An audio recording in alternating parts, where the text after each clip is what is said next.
بچہ میرے ساتھ لیٹا ہوا تھا، جس کو میں نے اپنے ساتھ لٹایا ہوا تھا، سلایا تھا، جس کے لنچ کی میں نے تیاری کی تھی، صبح اس کی قبر پہ جانا بہت ڈفیکلٹ تھا۔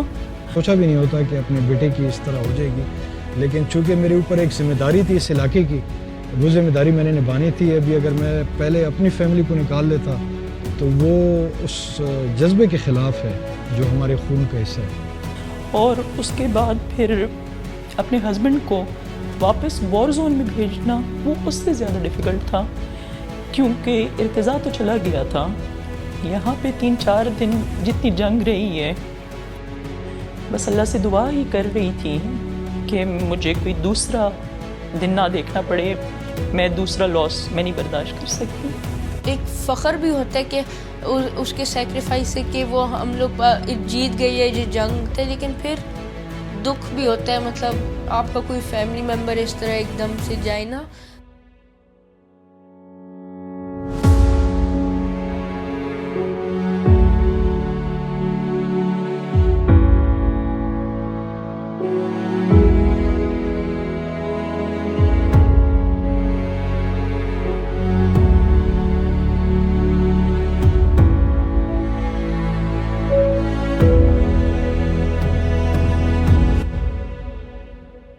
فل آف لائف، مطلب بہت زیادہ کھیل کود کا شوقین، کھیلنا ہنسنا اور ہر ایک سے ہنسی مذاق، دوستی والا بچہ تھا، مطلب جس سے بھی ملتا تھا پیار بہت لیتا تھا، اور یہ کہ ہر ایک سے دوستی بہت جلدی ہو جاتی تھی۔ دونوں بھائی شروع سے ہی بہت کلوز تھے ایک دوسرے کے ساتھ ہی ہنسنا کھیلنا لڑنا جھگڑنا، تو ان کا جو ہے پورا ٹائم ایک دوسرے کے ساتھ ہی اسپینڈ ہوتا تھا۔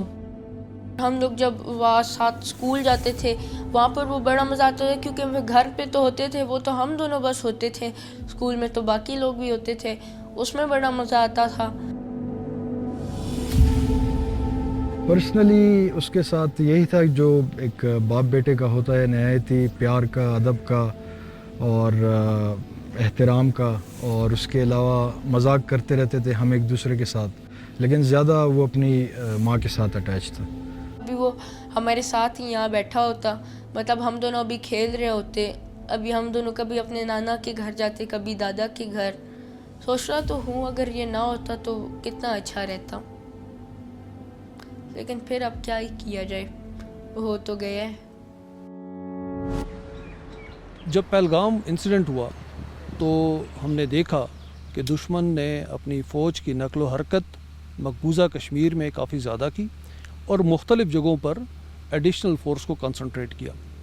ہم اس کی تمام نقل و حرکت کو دیکھ رہے تھے اور اکارڈنگلی ہم نے جو ہمارے رسپانسز تھے ان کو میچور کیا۔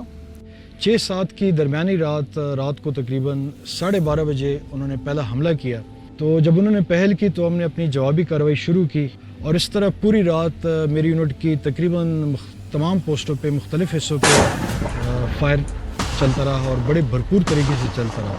یہاں پہ ہمیں کافی ہیوی پیٹرولنگ کرنی پڑتی ہیں، اس ٹائم پہ میری کچھ پیٹرولز باہر تھی، تو فائر کرتے ساتھ ہی ساتھ میں نے آرڈر دیا کمپنی کمانڈرز کو کہ ان پیٹرولز کو آپ ریٹریو کریں، اور اس کے بعد ہم نے فل فورس کے ساتھ ان کو رسپونڈ کیا، اور وہ حملہ اتنا شدید تھا کہ شروع کے 5-6 گھنٹے دشمن کو سمجھ ہی نہیں آئی، اور ان کی طرف سے there was no response. Intensity was so much کہ یہاں کے جتنے بھی آپ لوگوں سے جا کے پوچھ لیں تو ان سب نے یہی بتایا کہ جی اتنی شدید لڑائی ہم نے 1947 سے آج تک نہیں دیکھی۔ اسپیشلی جو پونچھ سیکٹر میں لڑائی ہوئی ہے that was the most intense, اور یہاں پر جو دشمن کی فوجی کیجولٹیز ہوئی ہیں وہ سب سے زیادہ ہوئی ہیں، اور ان کی جو پوسٹیں ہیں وہ سب سے زیادہ تباہ ہوئی۔ 2 سب سیکٹر میں تو فوراً ہم نے اپنی پیٹرولز پیچھے کر لی، لیکن جو میرا تیسرا سب سیکٹر بنتا ہے وہاں پہ ہماری پیٹرول جیسی ہی نکلتی تھی اپنی پیٹرول پوزیشن سے اپنی پوسٹ کی طرف روانہ ہوتی تھی تو ان کا کیو سی آ جاتا تھا، اور مجھے اس چیز کا بھی اندازہ تھا کہ ہو سکتا ہے کہ یہ کاؤنٹ کیو سی ہو اور میری یہ پیٹرول جو ہے ساری کی ساری کیجولٹی ہو جائے۔ اسی اثناء میں مجھے اپنی وائف کی کال آتی ہے کہ ہمارے گھر کے بہت قریب فائر ہو رہا ہے اور مجھے تو ایسا محسوس ہو رہا ہے کہ ہمارے گھر کی چار دیواری میں ہو رہا ہے, ساری دیواریں لرز رہی ہیں.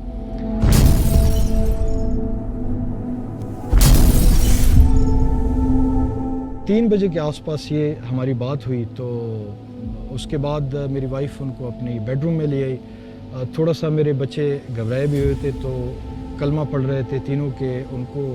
تینوں کو ایسے محسوس ہو رہا تھا کہ جیسے شاید ہماری آخری رات ہے. تو یہاں سے آپ اندازہ لگا سکتے ہیں کہ ایل او سی کے قریب جو آبادی رہتی ہے ان کی زندگی کتنی مشکل ہے, اور خاص کر جنگ کے دوران. دشمن کا ایک وتیرہ یہ ہے کہ وہ آبادی کو ٹارگٹ کرتا ہے. حالانکہ میرے سامنے بھی دشمن کے گاؤں ہیں, دشمن کے علاقے کے, لیکن ان کو ٹارگٹ کرنا ہم اخلاقی طور پہ درست نہیں سمجھتے. اس لیے ہم ان کی صرف پوسٹوں کا انتخاب کرتے ہیں یا ملٹری ٹارگٹس کا. لیکن وہ جب اپنے پوسٹوں پہ ملٹری ٹارگٹس پہ پریشر سسٹین نہیں کر پاتے, وہ ہماری آبادی پہ حملہ کرنا شروع کر دیتے ہیں. میں بڑا انٹینسلی انگیجمنٹ میں انوالو تھا, مانیٹر کر رہا تھا کہ کہاں سے دشمن ہمیں ٹارگٹ کر رہا ہے اور کہاں سے ہم ان کو ٹارگٹ کر رہے ہیں. تیسرے بلاسٹ جب ہوا تو ارتضیٰ جاگا اور اس نے آخری یہ بات کی کہ ماما بابا کدھر ہے, بابا کو کال کرو. تو میں نے اس کو یہ بولا کہ بابا آفس میں ہے. 5th بلاسٹ جو تھا اس پہ مجھے بیڈ روم کا جو ڈور ہے اس کے باہر مجھے دھواں اور مٹی اڑتی ہوئی نظر آئی ہے. تو اور لائٹس ایک دم آف ہوگی. میں نے صرف فون کی لائٹ آن کی ہوئی تھی, دیکھا تو بیڈ کے ساتھ جو پیچھے دیوار ہے اس پہ خون تھا بالکل اندھیرا گھر میں. تو وہ میں نے اسے آواز بھی کی ہے ارتضیٰ, اس نے جواب نہیں دیا. جب میں نے ارتضیٰ کی طرف کیا تو اس کی گردن پوری تھی نہیں, بس وہ اتنا جلدی اس کا ہوا کہ اس کے ہاتھ میں مطلب اس طرح تھے آسمان میں, وہ نیچے بھی نہیں گئے تھے. 3:50 پہ مجھے وائف کی کال آتی ہے اور وہ رو رہی تھی. انہوں نے اسی آواز میں بس صرف ارتضیٰ کا نام لیا. تو جب انہوں نے نام لیا ارتضیٰ کا, مجھے محسوس ہوا کہ مجھے لگا کہ اب ارتضیٰ شہید ہو گیا. اسی طرح فون کو کان سے لگا کے آہستہ آہستہ دبے قدموں میں کمانڈ پوسٹ کے دروازے سے باہر نکلا. جب باہر نکلا اس ٹائم پہ بھی ارٹلری کی شیلنگ ہو رہی تھی, کافی شیلنگ ہو رہی تھی. پھر میں جب اپنے گھر پہنچا تو بیڈ روم گیا تو وہاں پہ میں نے دیکھا تو ارتضیٰ کی ایک بڑا سپلنٹر آیا تھا جس سے ارتضیٰ کی گردن کٹ گئی تھی. وہ میں مین وائل اپنے کمیونیکیشن ایکوپمنٹ میرے پاس تھا. میں جب گھر بھی آیا تو ساتھ جاری رکھے ہوئے تھا وہ کام, چونکہ وہ میرے دل میں زیادہ جو خدشات تھے وہ ایک پیٹرول کے بارے میں تھے جس کو میں ریٹریو کر رہا تھا اپنی پوسٹ کی طرف, اور یک کے بعد دیگرے 3 QC اس کے پیچھے آئے. تو زیادہ میں ان کے ساتھ انوالو تھا کہ یہ پیٹرول میری ٹارگٹ نہ ہو جائے, کیجویلٹی نہ ہو جائے. تو الحمدللہ وہ میرے بیٹے کی شہادت کے 15 منٹ کے بعد اپنی پوسٹ پہ خیر خیریت سے پہنچ گئے. اور اس کے بعد پھر اپنے ہسبینڈ کو واپس وار زون میں بھیجنا وہ اس سے زیادہ ڈیفیکلٹ تھا, کیونکہ ارتضیٰ تو چلا گیا تھا. یہاں پہ 3-4 دن جتنی جنگ رہی ہے, اوبویسلی بہت برے خیالات انسان کے ذہن میں آتے ہیں. بس اللہ سے دعا ہی کر رہی تھی کہ مجھے کوئی دوسرا دن نہ دیکھنا پڑے, میں دوسرا لاس میں نہیں برداشت کر سکتی. جب پاکستان ملٹری اکیڈمی میں ہی ہمیں سکھایا جاتا ہے, ہماری فطرت کا ایسا ہوتا ہے کہ جیسے جنگ میں پہلے داخل ہونا ہے ایک کمانڈر نے, اور سب سے آخر میں میدان جنگ سے واپس نکلا اپنی تمام فوج کو نکال کے. تو اسی طرح یہی چیز ہم نے اپنی فیملیز پہ بھی اپلائی کی تھی. جس طرف بھی میں نظر دوڑاؤں تو وہ یاد آتا ہے, اس کی سائیکل دیکھتی ہوں, اس کا روم, باقی اس کے ٹوائز, یونیفارم اس کا جیسے میں نے پریس کیا تھا صبح کے لیے اسی طرح الماری میں لٹکا ہوا رہ گیا. اس بات میں نا میں خود شوق تھا, مجھے کچھ سمجھ نہیں آ رہی تھی. ہم نے جنازہ وغیرہ پڑھ لیا, وہ مطلب اب گھر نا وہ نہیں ہے تو وہ خاموش سا گھر رہتا ہے, رونق نہیں ہے اب گھر کی.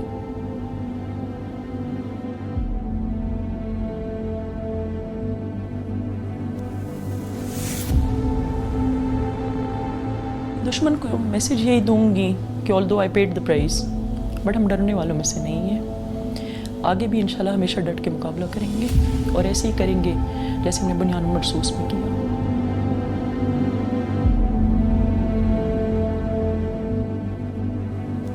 ان شہیدوں کے خون کے ایک ایک قطرے کا ضرور حساب لیا جائے گا. بسم اللہ الرحمن الرحیم. Today on 10th May at the time of Fajr,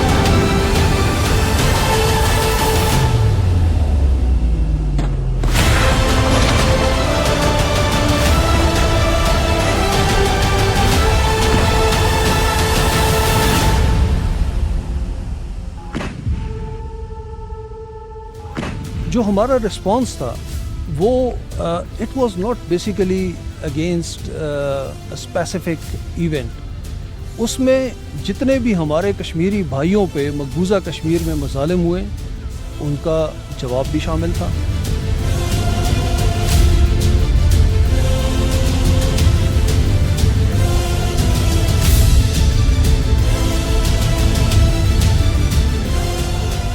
جتنا انڈیا ہمارے ملک میں مختلف ذرائع سے دہشت گردی کر رہا ہے اس کا جواب بھی شامل تھا.